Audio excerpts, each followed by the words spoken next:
Hey everybody, welcome back. It is the Razzball Fantasy Baseball Podcast. I am Beaton, joined by the one, the only, the fantasy master Lothario himself, Gray Albright.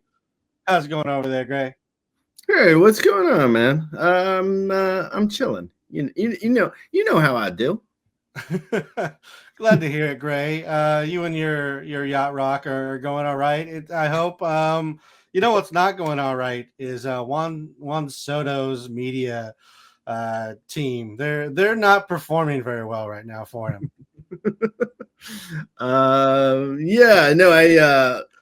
saw there is a few problems with the Juan Soto's return to Yankee Stadium after he had the Juan Soto era of 2024. It was as difficult for Reggie Jackson to return to the Baltimore Orioles in 1977. I'm sure it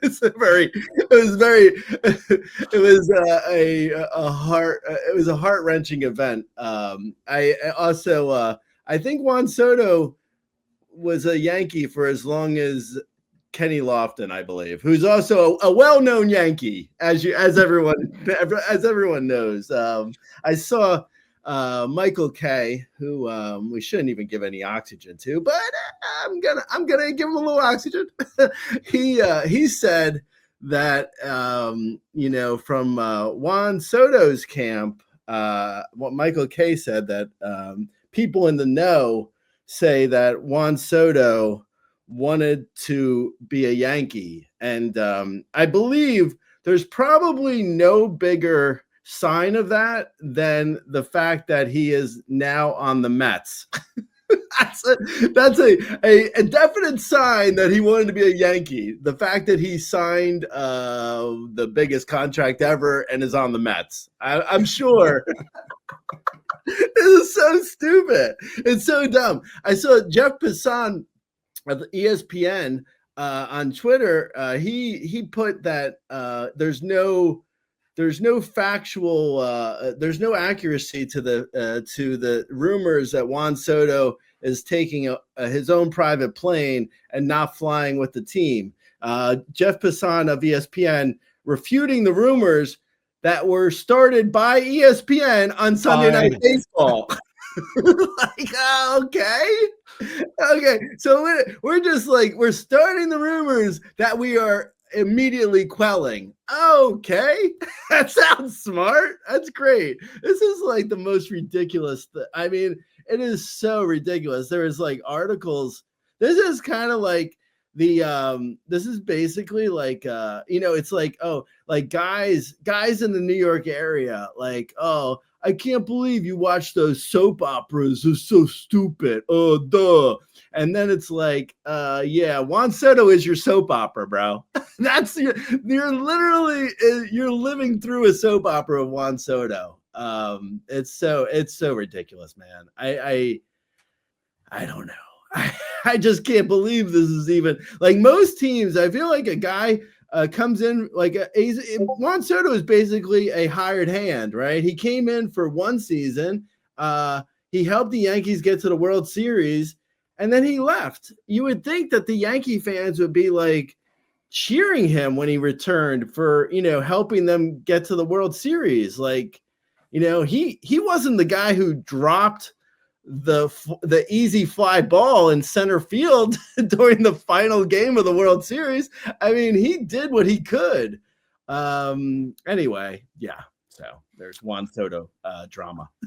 Yeah, lots of Juan Soto drama. I mean, just noted Yankees, Bartolo Colon, Bobby Bonds, Raul Ibanez, John Olerud, all these one-year great Yankee players that they memorialized clearly in Yankee lore. So Anthony Rizzo was with the Yankees for so much longer, and I feel like if Rizzo returned, they would give him a standing ovation, right? Like, am I crazy to think that if Rizzo came back as like, even if he came back as a Red Sox, they would be like, yeah.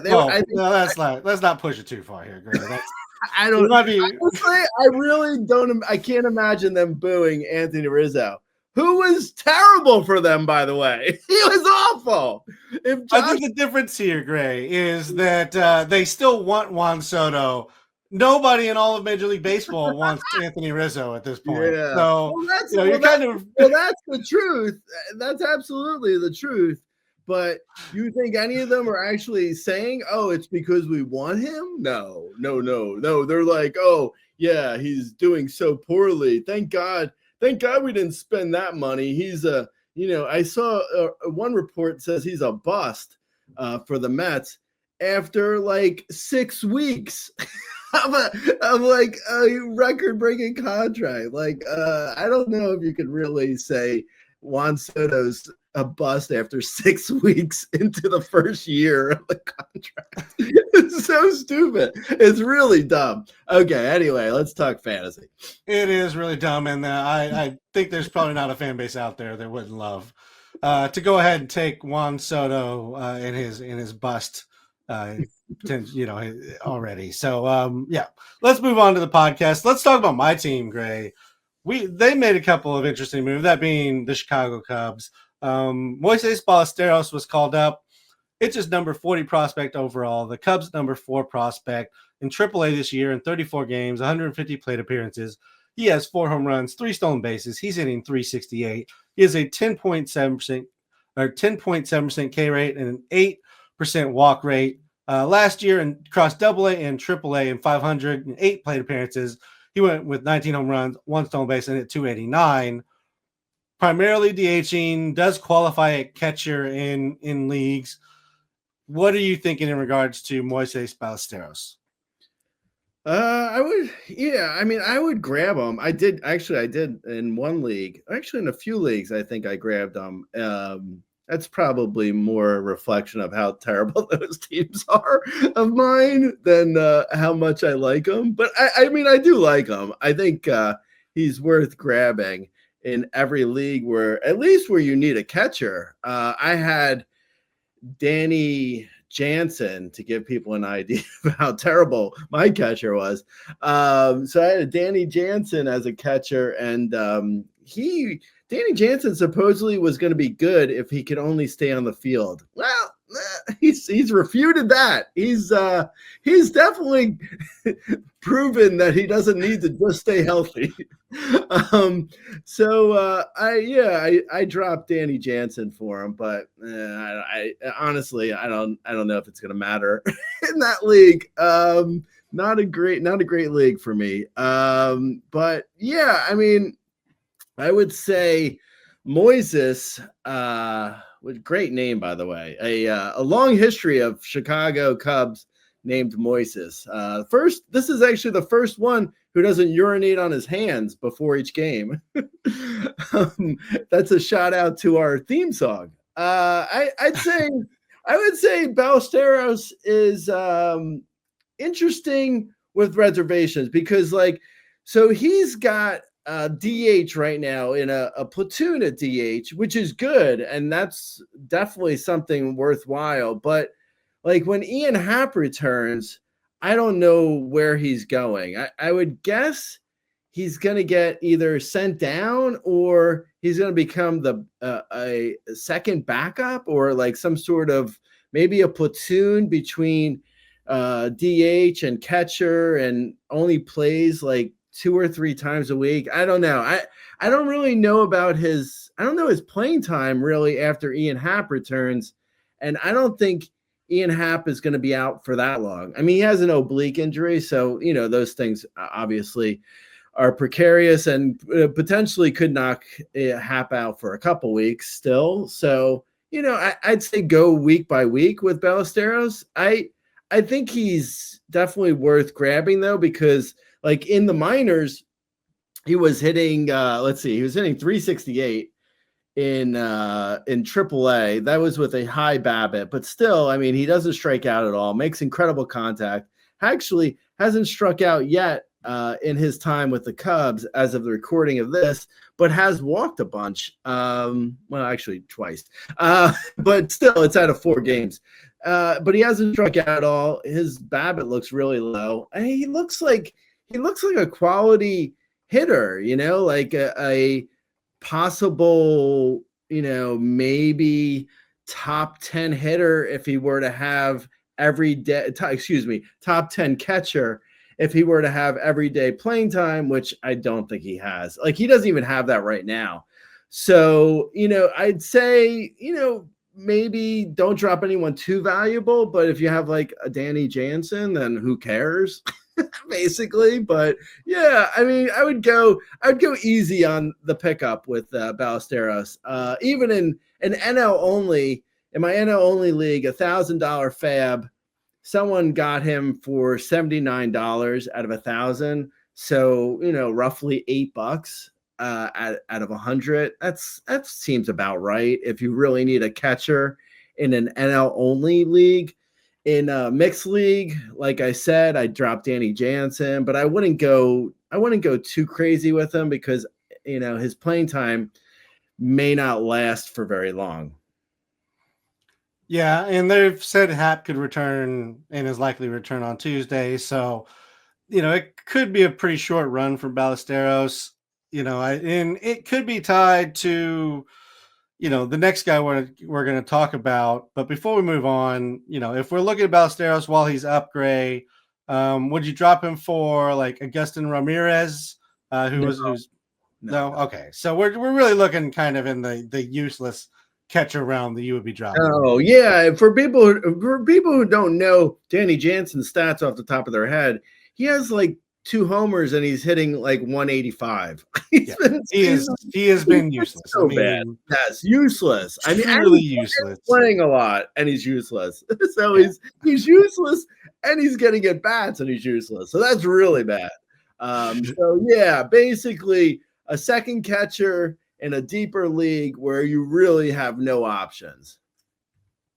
Yeah, I think that's what we're looking at here for this call up. I do like Ballesteros, long term, and I think he's a quality at bat, like you said. But for this particular call up, I just don't see the opportunity lasting very long. As I mentioned, it might be tied to how Matt Shaw performs on his recall. In 18 games when he was with the Cubs, he had 172, 294, 241. He had a home run, 26.5% strikeout rate, and a 14.7% walk rate. He got sent down in AAA in 24 games. He has 6 home runs, 5 stolen bases. He's hitting 286, 409, 560. He has a 10% strikeout rate and a 15.5% walk rate. If that was a lot of numbers and you didn't keep up, he was a lot better in AAA than he was in the majors. They said that there's maybe a couple small swing adjustments he's made to his swing.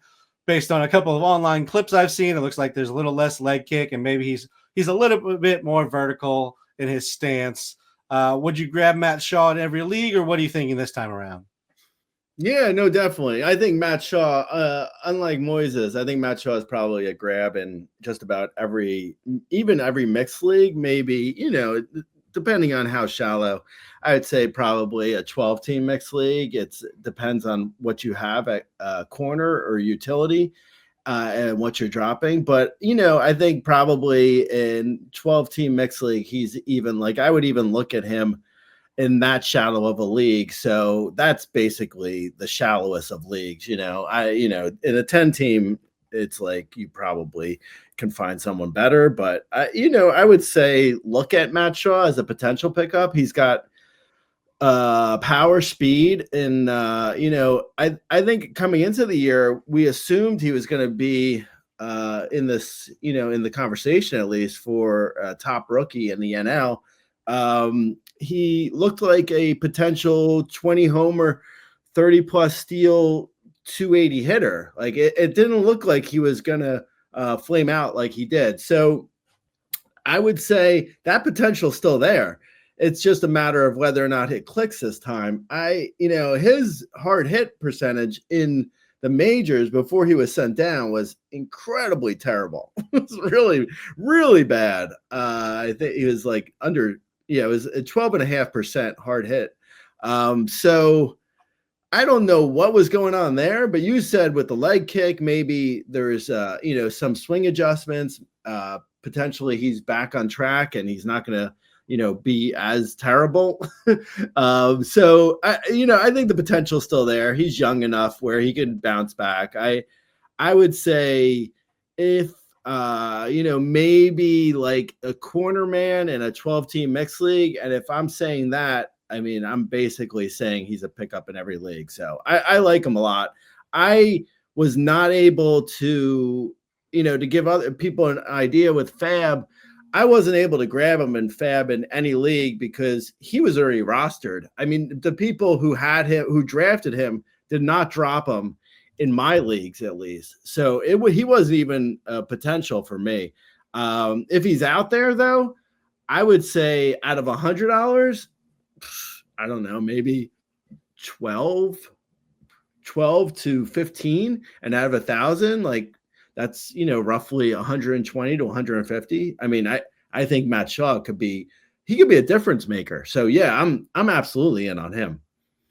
Yeah, absolutely. All the potential upside we thought was there in the preseason is still there. And if he just gets his, if the swing kind of got put in place and he's seeing the ball right now and everything's clicking, then, we could be off to the races. Would you rather him or Ryan McMahon? Yeah, I mean, that's pretty close. Ryan McMahon being in Coors this week, I would probably go McMahon if if it was a shallow enough league where I felt like Shaw would be there when I went back at the end of the week. But, in all likelihood, someone else is going to pick him up. So I would probably go Shaw, just a fear of, missing out on Shaw. But I would, for this week, McMahon's probably going to be better. Yeah, I mean, you can only start him in Colorado, but he's been fine in Coors at least. Shaw or Mark Vientos? I would go Shaw. Vientos, unfortunately, I mean, I liked Vientos a lot to begin the year. I drafted him in a bunch of places. It just has not worked out. And now, it looks like he's in a platoon and, he's just struggled so bad. So unfortunately, I would go Shaw just on the potential that he's figured things out because Vientos does not look like he'd figured anything out. Yeah, I will say Vientos has been better as of late. In May, he's hitting 296. So, he's starting to come around. I'm not completely giving up on Vientos. He had a rough start to last year as well. So I still think Vientos could be a possibility. I don't think I'm down on him as you are, but I would go ahead and make that swap as well. Would you drop Nolan Arenado? I mean, that seemed crazy a few years ago, but would you drop Nolan Arenado for him? Yeah, I would. Arenado actually was picked up in one of my leagues, in a shallow league, like a 12-team mixed league. He was picked up for like $9 out of 100, which I thought that was a lot. It seemed like a lot. It seems like a lot. Yeah. So I don't know. I would say Arenado is probably droppable for Shaw for the upside play. Yeah, I would make that switch. Okay. I'm going to try and find somebody you wouldn't drop for him. How about Isaac Paredes? Would you rather have Shaw or Isaac Paredes? No, I wouldn't drop Isaac Paredes now. Yeah. After a very brutal start to the season, Paredes has started to turn around. He's now the number 11 third baseman on the player rater, which is not amazing, but it's considering where he started the season, he's been much better since then. Let's move over to LA, where they called up Dalton Rushing. It's just number 43 prospect overall and the Dodgers' top prospect. In 31 games this year in AAA, he had 132 plate appearances, had 5 home runs, a stolen base, hit 308, 424, and 514. Last year in AA and AAA in 114 games, 503 plate appearances. He had 26 home runs, 2 stolen bases, and hit 271. He is the backup catcher and 4th outfielder for the Dodgers. They've only been playing him part-time, and it seems like it's going to stay that way right now, Gray. Are you interested in Dalton Rushing? I mean, like I said, he does have catcher eligibility. So we can talk about him versus maybe Ballesteros. What are your thoughts there? Yeah, I was, on Saturdays, I'm on with Craig Mish, and we discussed the week in fantasy. And I was saying to him, I said, what I think I'm still going with is that I think the Dodgers brought Rushing up in order to showcase him, to possibly trade him for an arm, because I really don't think they need him. I mean, it's like, it's not that I don't think it. They don't need him. I know it for a fact. I just don't see where he's even playing. Like, he's got, I think, as tough a job to get playing time as Ballesteros. I just don't see it. I think possibly once a week or maybe twice a week when Will Smith has to rest. Maybe Rushing gets in there. Maybe occasionally he gives Conforto a rest, but I mean they also have Enrique Hernandez. They have Ha-Sung Kim. They have guys that are, I think, are going to steal at bats from even when Dalton Rushing has like an opportunity to get at bats. I think they have guys who have to get some of those at bats too. So yeah, I don't see it. Not without an injury. Like when Teoscar was injured, then there was that potential spot. But now with Teoscar returns today, Conforto is terrible. Like, don't get me wrong. Like, I don't think Conforto is good, but I don't think Dalton Rushing can just play the outfield every day either. Even if they were to release Conforto, which wouldn't be a terrible idea by any stretch of the imagination, I would say release Conforto is great for Rushing and Enrique Hernandez and Kim. Like there's three guys still that would have to get some of those at bats if Conforto was released. So it's like even if you lose one guy in the Dodger lineup, like unless they were to lose Will Smith to an injury, I just don't see where Rushing is playing anywhere close to every day. So yeah, I mean Ohtani really like how Ohtani helps me in a bunch of my fantasy leagues. He also makes it so I can't just pick up any old person because he is at DH every single day. There's no Ohtani's not getting benched. So the fact that Ohtani's playing, Rushing is just, maybe he gives Will Smith a rest here and there, but that's not someone you can really roster in fantasy.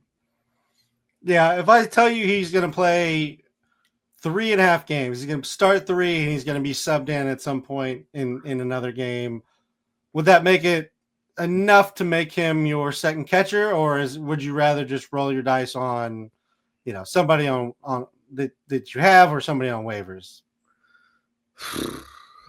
I think honestly, it depends on when Ian Happ returns. So if Ian Happ does return Tuesday and Ballesteros gets pushed to the bench or sent down, then Rushing over him, obviously. But as of right now, I have Ballesteros over Rushing. I think if as of Monday, if Ballesteros is at least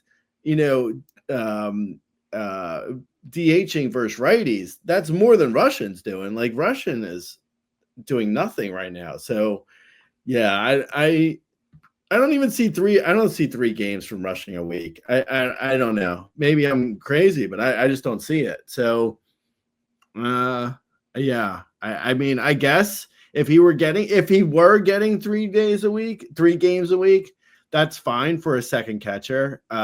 It's basically Danny Jansen or Dalton Rushing. I would try Rushing over Jansen, but I wouldn't spend that much in fab dollars to get them. Yeah, no, I get it. So we're just, again, kind of in the same space where you're really just looking at kind of the useless catchers. And if you're just happy rolling one of them out, maybe go ahead and look around and see what else you got.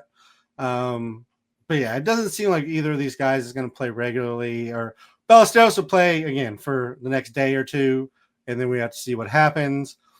But yeah, I think we're in the Danny Jansen, Matt Thias, Freddie Furman, like those kind of guys that we're dropping for these guys, right? Yeah, exactly. Like if your second catcher is Freddie Furman or Danny Jansen, then it's like, sure, why not? Try why it. not? Right. Like what could be worse? Can't be really that worse. I don't want to drop Elias Diaz. Like, why not? Of course you do.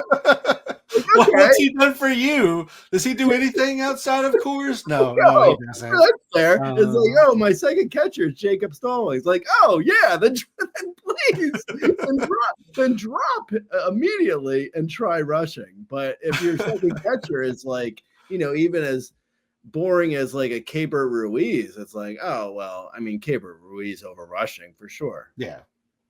Okay. So we're on the same page here. Moving on, Gray, I just wanted to ask you, and I'm going to ask you pretty much anytime we talk about more than one prospect called up, who are you stashing? There's some obvious names, but I'll let you go ahead.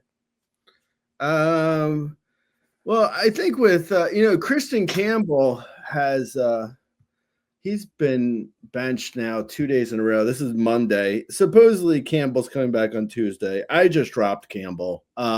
But, with that said, the Red Sox were trying him at first base, which makes sense because, right now I think they have Abraham Toro, which not great. So, yeah, I would say, potentially they have a spot that could be opening up in the next week or so, the Red Sox, that is. So if the Red Sox do get Campbell to play first, I think Marcelo Mayer is potentially getting called up next. That would be the next big name. Roman Anthony, I think, might be getting supplanted as the next big Red Sox call up because I think Anthony has a harder time to get a harder way into playing time. Now, if say something happens to Abreu or someone in the Red Sox outfield, if something happens there, then of course, Anthony would be the first one. But right now it looks like Mayer could potentially be getting a sooner call up. So that's really kind of interesting. Like I wasn't expecting that. I think, he'll be a pickup in every league if he gets called up. A lot of other guys, like I think with Bubba Chandler, he's probably going to get called up soon. As soon as like the Super 2, I don't know. We're probably the first week of June will be Bubba Chandler and Jacob Misiorowski, Brewers starter. I think they're waiting for Super 2 on him too. So I could see, and Misiorowski, I don't know if we've talked about him really that much, but he could be a really great call up too for a pitcher. I would say, say what you got from Jared Jones last year. Like, so not what you got from Skeens, because that's a once in a lifetime thing. Yeah, but like Bubba Chandler or Misiorowski could could have like a Jared Jones type impact, that's rosterable in just about every league for at least a couple months. Who else? I have Andrew Painter I specifically have him on a team. It doesn't mean that I think he's going to be like an incredible call up. I just happened to draft it. I drafted him in a league, and it's a deep enough league where I can't really drop him. So I have him. Chase Burns was on the prospect itches last stash list. He looks like he's getting closer. So yeah, maybe him. Yeah, I like all those names. I'll throw Jack Caglione in there. He got moved to AAA. Has just been kind of raking his way through the minors as he was supposed to. So there's a potential that he could get a look with the Royals, in the same year he's drafted, he was drafted in 2024. So it wouldn't be same year, but very quick turnaround, which doesn't happen all that often. So, but I do think it's a possibility because the Royals, they could use some outfielders. It's not great there, Greg. No, it's not great at all. And you know who's really not great specifically is Pascatino. He's really not. He is rostered him before, and I have him this year. And let's just say, oh, he's terrible. He's really boring. I honestly, you get like one, and it's so weird too with Pasquantino because he'll hit a home run. And I'll watch the highlights, I'll see it, and I'll be like, well, that guy's got good power. Like, there's no reason why he shouldn't be hitting for more power, but he just doesn't. I don't know, man. He's a struggle to roster. I have not fallen in love with Vinny Pasquantino. I'll tell you that. You know who he is, Gray? He is the same as former Kansas City Royal great Eric Hosmer. Oh, God, yeah. Yeah, man. Eric Hosmer 2.0. Same city, same team, same position, just slower. And probably not even going to hit for as good of average as Eric Hosmer, honestly. Oh, man, I know. Like, I think there might be something to, like, the people who, like, the prospects that get called up who have, like, a quote unquote great hitting tool. that's a kind of thing where I might want to see it in action first because like Pasquantino is just another guy, another prospect who has come up and is like, oh yeah, I mean, he may not hit for a lot of power, but he's going to hit 300. It's like, when's that happening? Because I'm still waiting on it. I'm still waiting on Pasquantino to hit for a good average. Like, yeah, he doesn't strike out a lot, but he makes a lot of bad contact, like just like really weak, nothing contact. Anyway, that's a good segue into talking about other hitters who can't hit. It is. And, honestly, Gray, have the Royals ever produced a power first baseman? I don't think they have. Like, I'm thinking back through, like, I'm going way back. I honestly cannot think of a single first baseman for the Royals that has ever been like a good power hitter. Like, I just don't think they have them. But yes, let's transfer. Sorry, I ruined your transfer up, Gray. It was a good one. Let's talk about some non-performers early in the season. I guess we're not even that early. I mean, we're past mid-May. We're into the heart of it now, pretty much, and these guys are still not performing, Gray. So I need you to tell me: are we holding firm? Are we trading them? Or are we just going? Or would you feel comfortable cutting them in a shallow league, Gray? Obviously, some of these guys in own leagues or deep leagues, we're not cutting. You just have to wait it out and hope that it turns around. But we'll think about our Perts league, which is an RCL 12-team league. Let's go from there. Anthony Santander, 41 games, 5 home runs. He's hitting 182, 264, 308. I guess some of the good news is same time last year, he was hitting 210 with 7 home runs. So he was also very, very bad at the beginning of last year. The average exit velocity is basically the same. Hard hit is down a little. Barrels down a bit, but it's, barrels are always a little finicky. Maybe the thing that's standing out to me most right now, the launch angle is the lowest it's been in 6 years. And 6 years ago, Anthony Santander was not really anything for our game. Yeah, that's true. I can't argue with any of that. That sounds accurate. B-Don is doing accurate stuff. That's what I say. Yeah, man. Santander has been a struggle, huh? I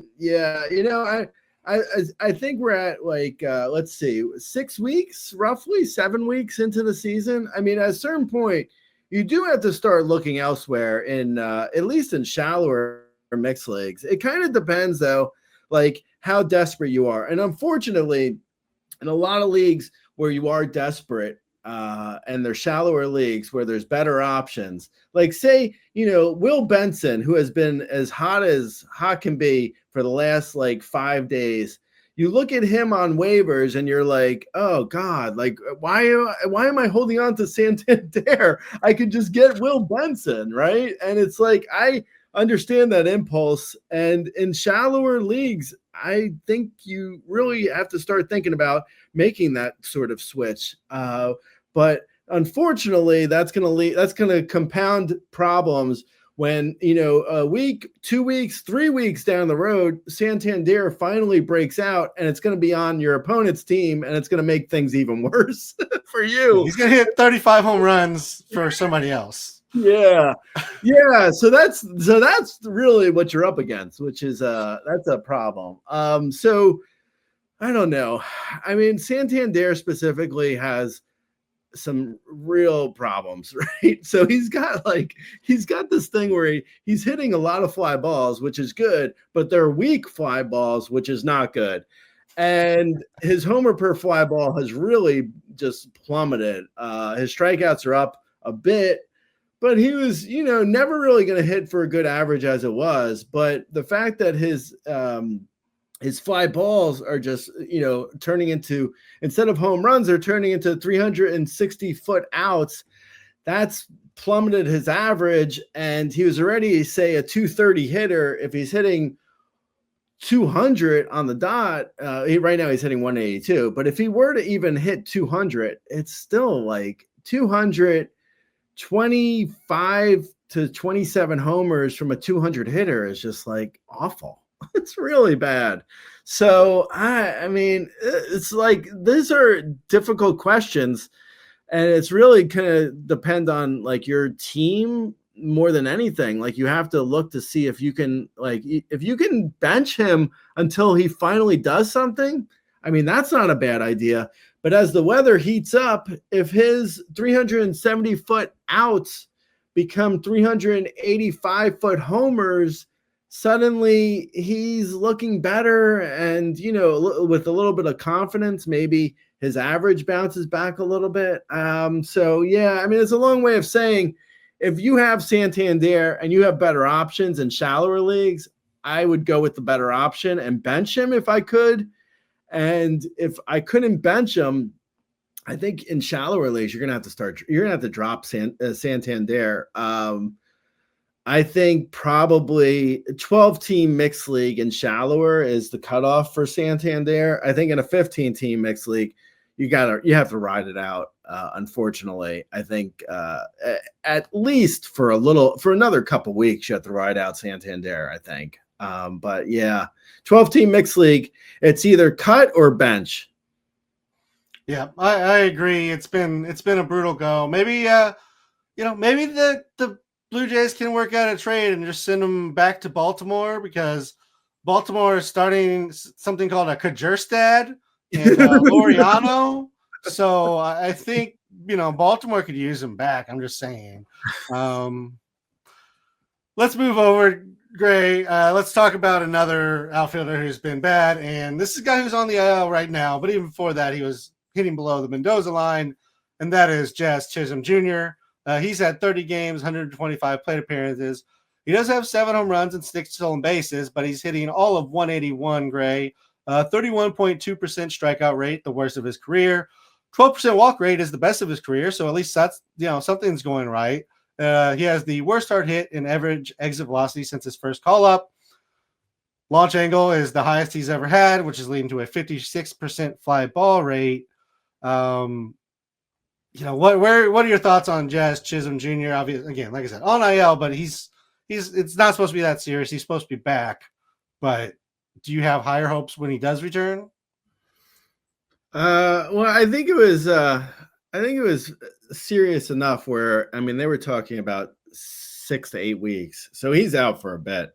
Okay. I am seeing that now. I'm seeing a little bit longer. But whatever the case is, I think honestly, I probably would be buying low on Chisholm if I didn't have him. I already roster him, and I think as long as you have an IL slot for him, I would just stash him in your IL slot and just ignore him until he comes back. I do agree that a lot of the stuff you mentioned weren't good. Obviously, the strikeouts and all that other stuff. There are issues there, but it was also in a pretty short period of time, and he had 7 homers and 6 steals. If he were hitting 240 with 7 homers and 6 steals, we wouldn't even be set. We wouldn't even be here talking about him. It would just be like an unfortunate injury. So I'm fine. I would even be buying low if I could. Depends on how low. Obviously, it's all dependent on that. But yeah, I would still be buying, I think. Would you trade returning Ian Happ for him? If you had a replacement for Ian Happ that was working, so say you had Ian Happ, he got injured, and you picked up Helio Ramos, for instance, and you had Ramos, and he was a top 15 outfielder on the player rater, and he's looking great, and you're happy with Ramos, then I could see trading Ian Happ for Jazz Chisholm for down the road. Like if you needed a second baseman or something for down the road, I could see that. Yeah. I mean, I wouldn't do it in all cases. It depends on a team situation, but yeah. Yeah. I mean, if somebody needed somebody, would you swap them for Lourdes Gurriel? I assume you would do. Yeah, I would do Lourdes Gurriel. Sure. He's awful. Yeah. Lourdes Gurriel is basically just like a counting stats guy who's like in the middle of a lineup. But yeah, I would trade Lourdes Gurriel. I would trade Castellanos. I would trade Mullins. I would trade Pages. I would trade who else? Brian Reynolds. Sure. Yeah, I would trade Brian Reynolds. Someone who's doing well and not injured, like Kerry Carpenter, for instance, I probably wouldn't trade Kerry Carpenter, even though, I mean, it is fair. It's a fair trade. I mean, if you really needed a second baseman, you could that might work out for you in the end, but Kerry Carpenter's been solid, so I wouldn't trade him. Yeah, I agree. I'm surprised you were that eager to give up Pages. Honestly, he's been pretty great, Gray. He's been good. But Jazz, in theory, should be better. And if you need a second baseman, then Yeah, absolutely. All right, Gray. How about Jazz or our next guy, Lawrence Butler? Oh man, Lawrence Butler's been real. It's not great. It all goes back to my fantasy teams. That's all any of this really matters. But you want to hear a really terrible team of mine? Of course you do. I have Yordan Alvarez, Jazz Chisholm Jr., Cam Smith. Wow, that's been great. Gunnar Henderson. Woo! Hello. Vinny Pasquantino. And Lawrence Butler. Yeah, that has not been a great team of mine. The crazy thing is I have like the best pitching in the league, so I'm like in the middle of the pack, but man, is my hitting terrible. I just can't figure out hitting in that league for some reason. I would go Butler over Jazz though, just because he's healthy. Butler, that is. He's got kind of similar issues to Jazz, where, I mean, Butler has 6 homers and 6 steals, and he's hitting 227. So again, like if you were to turn that into a 250 hitter and he's got 6 homers and 6 steals, then you're like, well, I mean, he's kind of on pace for a 25-25 season. So if he fixes the average, like in theory, it's not really terrible. So I don't know. I'm holding out hope. And in Sacramento, it's going to get hot. The ball's going to be flying out. It's already flying out, but I mean, when it gets hot, it's really going to be flying out. I like Butler I would buy him if I could. If I could buy Butler low, I would buy him. Yeah, and like Santander, he started last year just horribly. He got sent down a couple of different times for how bad he was, and then he just ended on an absolute tear. So, yeah, a guy you're not dropping, but maybe a bench him right now because in May he's hitting 172 with a home run and a stolen base. Over the last 30 days, he's hitting 178 with 4 home runs and 2 stolen bases. So again, you're getting the home runs and stolen bases, but that average is not making it worth it. All his numbers are down a little bit, kind of across the board. but there's really nothing that is standing out as that crazy. Like everything's just down a little. So I feel like if he just kind of tweaks it and gets it back to where it was, we're not that far off from him being what he was. And he seems pretty streaky in general, because we're not talking about a guy who's necessarily like, ideal plate discipline, which is Juan Soto. And we've seen even he struggles. So I still think better times are ahead for Lawrence Butler. Now, I'm going to ask you Butler or our next guy, Gray, and that is Brenton Doyle, who is Nolan Jonesing in front of us as we speak. I mean, we've talked about him a couple times briefly, but like, let's get into it, Gray. Let's talk about the Brenton Doyle.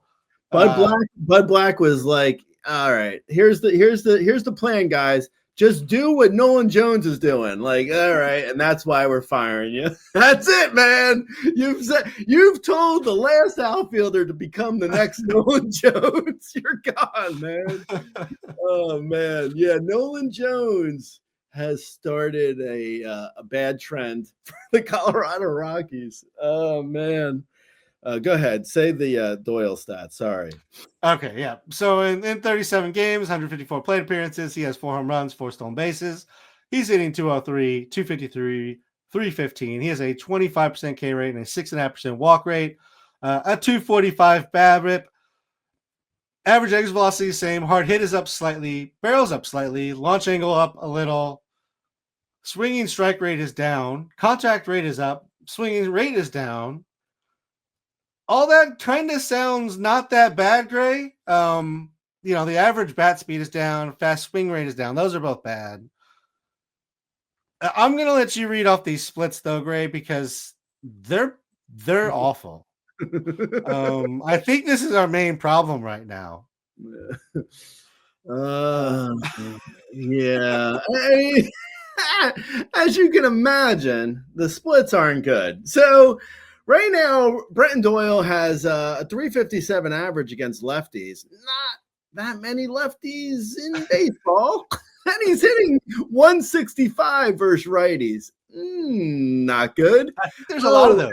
That's coupled with a 162 average on the road versus 240 at home. Yeah. So yeah, it's not good.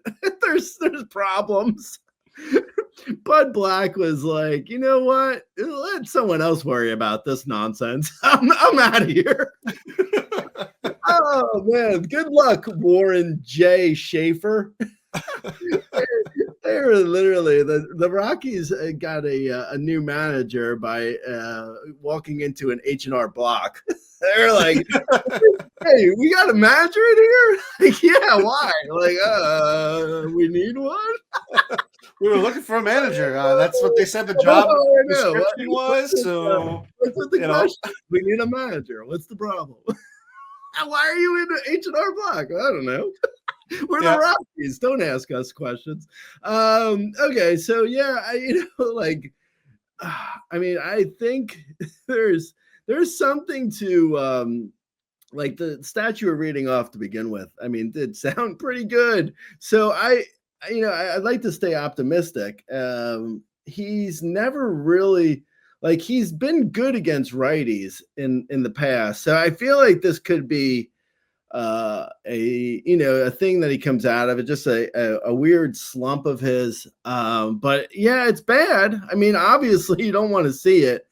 But the fact that he has speed, I think could potentially buoy his fantasy value a little bit, because even if he can't get as much power as he was getting last year, which wasn't that much. I mean, he had 23 homers last year. So if he ends up with like 15 to 17 homers this year, it would be a bit of a letdown. But if he can get speed, which shouldn't slump, his speed should still be there. So if he can run and get like 30 steals, a 15-30 year, if his average bounces back a little bit, because it's it hasn't even gotten hot yet really in Coors. Once the summer humidity in Coors, the ball, he should be able to pick up a lot of these stats and get better. So I would buy low, potentially, as long as it's not like too crazy of a price, I could see buying low. Okay. I mean, what are we talking in regards to low? I mean, we talked about Lourdes Gurriel and his terribleness. Would you trade Lourdes Gurriel for him? Yeah, absolutely. How about we talked about him last week and he was starting to turn things around. That was maybe shortly lived. Jason Dominguez. I would absolutely trade Jason Dominguez, for Doyle. Yeah, for Doyle. Okay. Yeah. How about Cedric Mullins? Not been bad. Yeah, no, Cedric Mullins hasn't. He's actually been very good for Cedric Mullins. Like, he's been a good version of Cedric Mullins. Yeah. No, I would trade Mullins though for Doyle. Yeah, I where I would struggle is like at the point of like, Brian Reynolds or Taylor Ward. I would probably, I mean, Brian Reynolds has really struggled as well, but I would probably go Doyle over Reynolds, but I would go Taylor Ward over Doyle, I think. Yeah. Okay. Yeah, I would too. I was following along. Yeah, I agree with those. When you get to like the consistent guys who you know what they're going to do, it just feels like that's a little bit, more worth it than the roller coaster ride of a Doyle or a Mullins. And Mullins is, he's got a few more home runs, but like basically the same. And we think there's still upside for Doyle. Whereas we know Mullins is kind of, he's on the downside. And this is pretty much what he's going to give you is a 230 and good version of him, high home runs and stolen bases. Right. All right, great. Let's move over to the infield and look at a couple of failed infielders this year. Well, kind of. Marcus Semien, he is definitely a failed infielder. 47 games, 191 plate appearances. He has 3 home runs, 2 stolen bases. He is hitting 174, 267, 234, 22.5% K rate, 11% walk rate. It is the worst strikeout rate of his career or since 2014. That's a while ago. Average exit velocity is up. Hard hit rate is up a small amount. Barrel rate is up. Launch angle is fine. But there's some other numbers, Gray. I'll save those and let you kind of talk about Marcus Semien, what you think about him. I think he's done.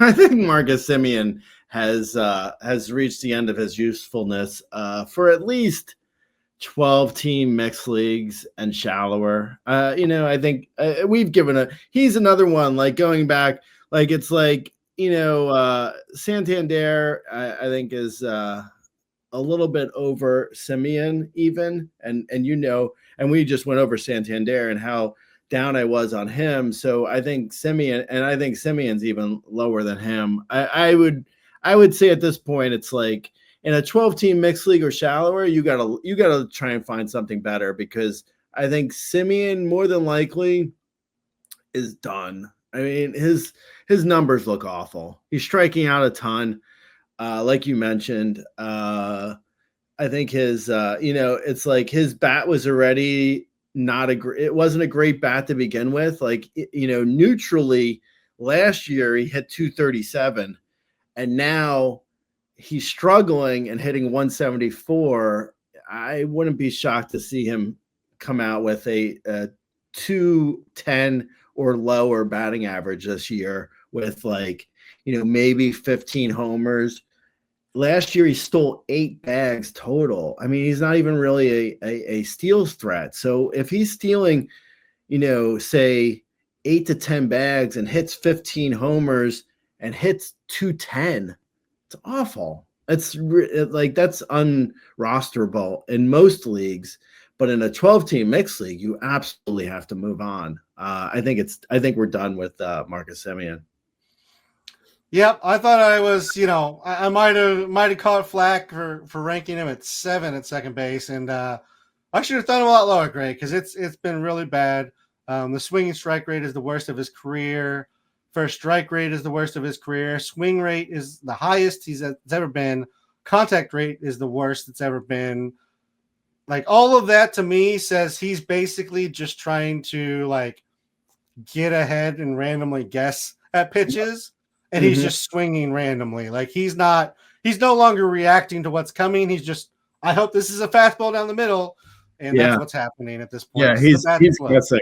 Yeah, he's totally guessing. It's and that's probably just, that's a sign of age, and like he can't catch up to certain pitches, so he's guessing and trying to get out in front of pitches, and he's guessing wrong, and it's just not working. Unfortunately, he had a good, like, I don't know, he had a good like 10 years there where he was underrated, and now he probably shouldn't even be rostered in a 15-team mixed league, but there it becomes a little bit more difficult because there's not as many options. But in a 12-team mixed league, move on. Yeah, I mean, he's just reaching right now. He's just trying to do things that are outside of his realm, really, and it just, it's because it's getting slower. Let's talk about he was drafted as an infielder, moved to the outfield, and maybe they should reconsider that because he's not been very good, Gray, and that is Jose Altuve. 44 games this year, 189 plate appearances, 4 home runs, 3 stolen bases, 241, 296, 345, 18% strikeout rate. That's the worst in 5 years. 7.5% walk rate. Average exit velocity down. Hard hit is down. Barrels down. He has a 19% infield fly ball, under 11% line drive rate, obviously the worst of his career, and a 54.3% ground ball rate, the highest he's ever had in his career, Gray. 277 BABIP versus his career would seem low, but when you throw those numbers, I mean, it actually kind of made me lucky. Yeah, it's not good. Jose Altuve's looking pretty bad. I think someone, I think in the comments someone asked today if Altuve was washed, and I said yeah, and they were like they didn't want to hear that. They're like, that's not the answer I wanted. No, it was not. But yeah, I mean, he looks kind of washed, man. I don't know. He had a really good, he had a solid career. I'm not trying to do a eulogy here, but I mean, he had a good run. It was good. I think even if they start banging the trash can in the dugout, I don't know if that's going to help him at this point. He's got some serious issues, man. Like you mentioned, the BABIP is low for his career, but doesn't look low for what he is now. This is just a sign of aging. It's just like at a certain point, it happens. Like what we saw with Arenado, what we saw with Goldschmidt, what we're seeing now with Altuve. It just happens, and it looks like it's happened to Altuve. So if you're like, if you hold on to him, you're probably going to get like around, I would say, 17 to 20 homers still, which is okay. 17 homers, maybe 10 steals, 17, 10, 250. It's fine. I mean, it's not what you wanted. I don't know. Like Simeon, I think is droppable. I don't know if Altuve is necessarily droppable, but I would change my expectations. I don't think you're going to get anywhere close to what you thought you were getting with Altuve. I think he's probably starting the downturn of his career. Yeah, I mean, I think he is as well. Average bat speed is down 1 mile per hour. His fast swing rate, so that's any swing above 75 miles an hour. Granted, this is early in the season for this stat a little bit still, but last year he was at 13. The year before that he was at 16.1. He is at 4.3 right now of fast swing rate, Gray. I mean, he can't even get the bat above 75 miles an hour, really. That's a problem. Yeah, it's not good. Yeah, it's not. Let's move off of the bats, Gray. Let's move on to a new topic. Maybe not even any more positive, if we're being honest, and that is the bullpen, Gray. Let's SAGNOF it up. The Cubs. It looks like they've put Porter Hodge back in the closer role. But do you even want him, Gray? Because I gotta say, as somebody who watches the Cubs bullpen on a regular basis, I don't know that I would touch anyone. Yeah. I would say Hodge is probably the guy, but I agree that it's like, who's it like there? Palencia, right? Presley, no, do not go near Presley. You're worth more. I'm going to do a quick self-esteem check with you, your listener. You are worth more than rostering Ryan Presley. You deserve better. You deserve better. That's right. I would go Porter Hodge, I guess, but I agree he hasn't been good. I would say Palencia is probably the setup guy, and I would guess they would go Hodge at least for a few more opportunities because he hasn't been great. Don't get me wrong, but I feel like he's just sort of gotten the role, so I think they're going to let him at least get a couple chances. Yeah, I will say. I mean, just looking at Hodge's numbers, it actually looks better than my recollection, but maybe I'm just recalling the 4 blowups that he's had, because it's 4 blowups and he's been clean other than that. So maybe that's what the Cubs are thinking, that either he gets demolished or he gets the save. Unfortunately, it seems the demolished seems to come and save opportunities. I believe it's Palencia, as you said, is the next one.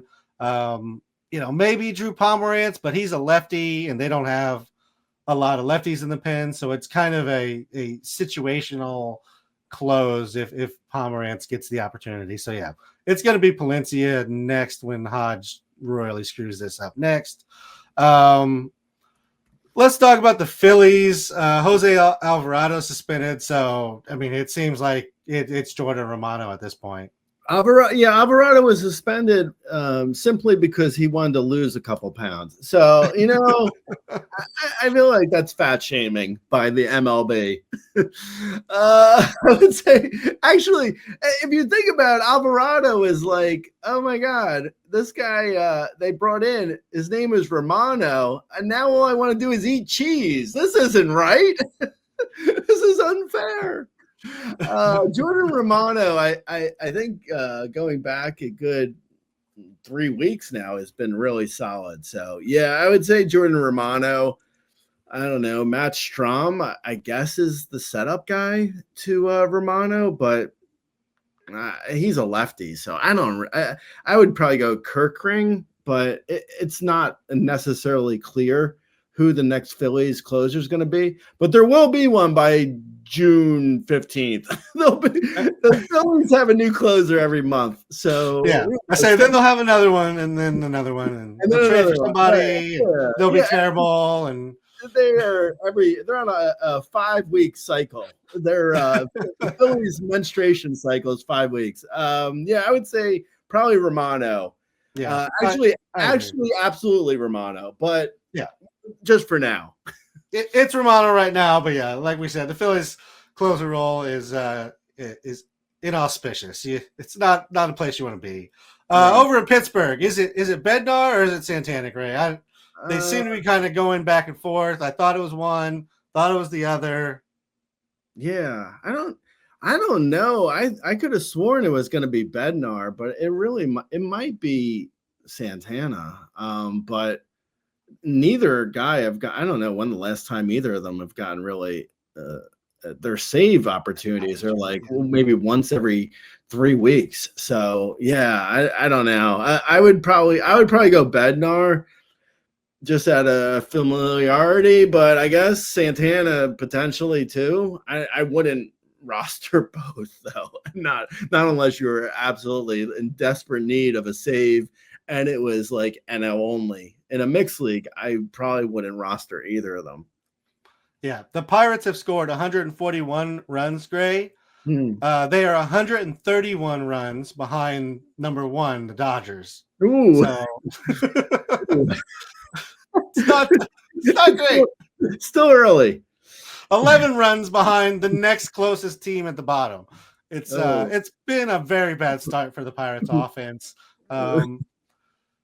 Speaking of a bad opportunity here, Robert Suarez got absolutely shelled, gave up like 500 runs in an opportunity gray. Any concern with this, or is it just a bad outing and it's going to continue, or would you maybe look at picking up Jason Adam because, well, he's awesome anyways? Yeah, no, Jason Adam has been great, but I think it's Robert Suarez's job still, unless like this week comes with, he gets shelled more this week. But, I think since he got shelled last week, he actually had a couple clean outings. So I think he's okay. All right. Let me ask you this, Gray. Robert Suarez was a guy that some people were concerned about coming into the season. Obviously he's been great to start the season. Would you potentially look at moving Robert Suarez and, the fear that the concerns of his second half last year, or no concern at all? I mean, I guess it depends on what you're going to get in a trade, but I wouldn't actively be looking to sell Suarez. No, I think he's the closer. Yeah, I mean, if you're going to give me, if you're going to give me going back to the buy lows, if you're going to give me Brenton Doyle for him, sure, I would take Brenton Doyle as or Jazz Chisholm, but I think Suarez is okay.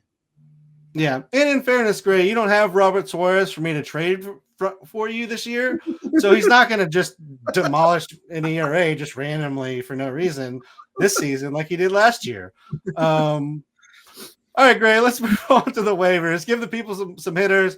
I'll give them some pitchers, and we'll get out of here. Okay, so I mentioned him earlier. Will Benson has been crazy hot. I'm sure that'll end now that I've mentioned him, but he has been really hot. Miguel Vargas has actually been pretty good going back a couple weeks. I think ever since I dropped him in one league. So, yeah, you're welcome. Wilmer Flores had a 3-homer game the other day. Wilmer Flores has been solid for the whole year, really. Like, if you look at his player rater numbers, I think he's been a top 10 first baseman, I believe. Anyway, Drake Baldwin's been good. He's been solid. He's actually looks like he might be moving into the lead for the starting job with the Braves, or maybe a 50-50 split with Sean Murphy. Brandon Lowe had a hot week. Dalton Varsho had a hot week. Kyle Stowers has been good for going on like a month or so. Max Muncy's actually even looked good recently for the Dodgers. That Max Muncy, not the other. Hyosung Kim looks good. Mentioned earlier, no real playing time for him though. So I don't know.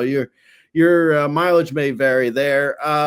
Let's see who else. Matthew Lugo, who I don't think I've mentioned once on the site, because all he does is pinch hit homers. So it's not great for fantasy, but he has been good for in a limited time. Jordan Beck has actually been really good for the Rockies. Maybe we'll look at him next week if he has another big week, which I expect him to do because the Rockies are home. Alec Burleson has been good against righties, hasn't played versus lefties. David Hamilton's been playing and stealing bases, which is good. And finally, we have Ezekiel Tovar is back with the Rockies, and it looks like he's at 98% rostered. So yeah, he's not even pretty young. Christian Koss for the Giants, a prospect who came up recently. He's been hot as well. And then finally, Jake Berger returned and has been hitting a little bit. So he's probably rostered, but he's been hitting. So there you go.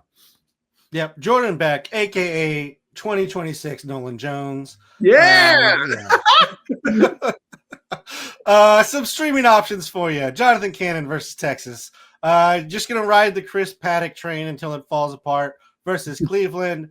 Zach Littell versus Houston. Eric Fetty versus Detroit. Jake Irvin versus San Francisco. Andrew Heaney versus Cincinnati. Luis Ortiz at Detroit. Jameson Taillon at Miami. And Will Warren versus Texas. There's some streamers for you. As always, if you have specific questions, you can find us on Twitter on X at Razzball. Gray is the owner of the @Razzball account. You can find us on Razzball in the comments, or you can find us on youtube.com/Razzball Fantasy. Good luck setting your lineups and your matchups. Hopefully everybody performs, no injuries, and I'll talk to you later. See you, great. Lights.